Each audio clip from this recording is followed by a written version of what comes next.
BMW 330i ownership review.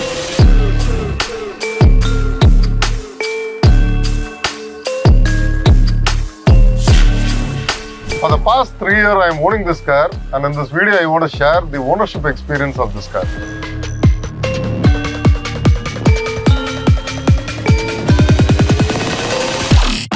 In this video, I would be covering why I bought this car, the good part, the bad part, and how much did it cost to own this car and drive it for 45,000 kilometers in the past 3+ years. I, being an enthusiast, I love to drive, and it was no brainer that I chose this car.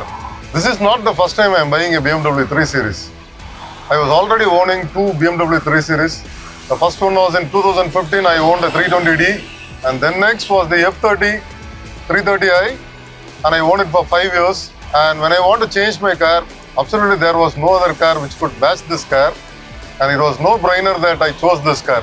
There was BMW M340i, but this being a daily car for me, when I was in the market to buy this car, BMW M340i was a strong contender, but I went with this car because this is my daily driver, and fuel efficiency really played a big role. That being a powerful car, fuel efficiency would be much lesser than this car. And another thing, I chose this car over the 340i because this is a rear-wheel drive. I am a purist and I love rear-wheel drive cars over an all-wheel drive car.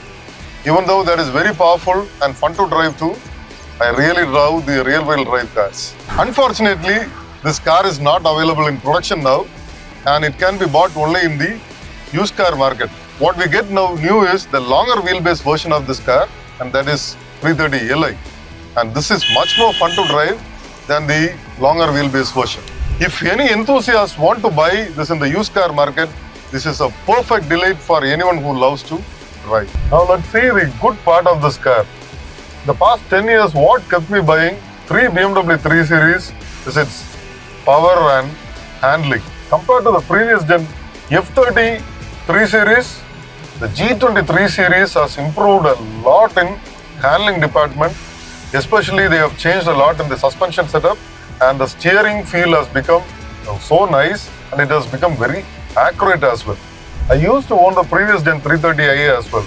And already very nicely and precisely shifting gearbox has improved a lot in this G20 format.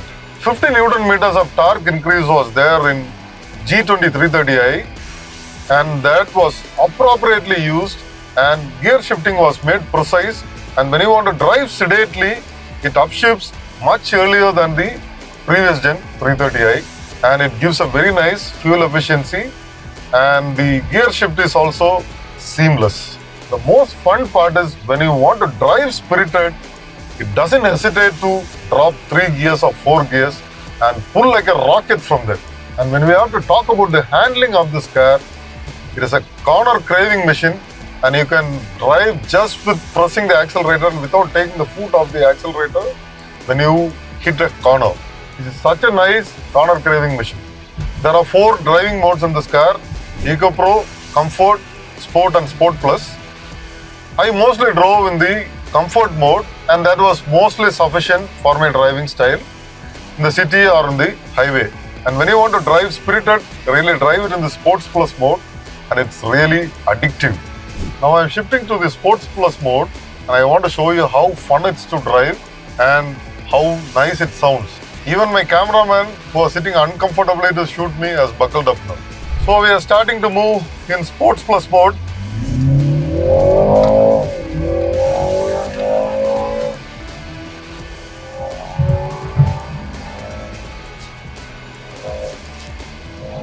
The accelerator input has become very, very sharp, and I am driving it in manual mode and redlining the car. It's really, really fun to drive. It's keeping me pinned to the seat. Even though the engine and exhaust note, what you hear inside the cabin, is not the real sound, it's played through the speaker, but I'm happy with it. Even in an electric car, if you give me the same soundtrack played through my speakers, I am really happy. I'm a person who adapts to changes and to technology.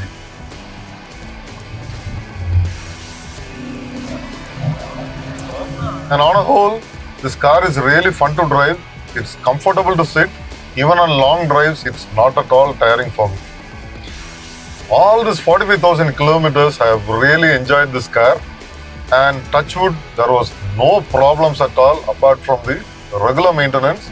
And I haven't opted for the extended warranty after the 3 years service package is over. I have not opted for extended warranty because even in my previous experience, there wasn't any trouble.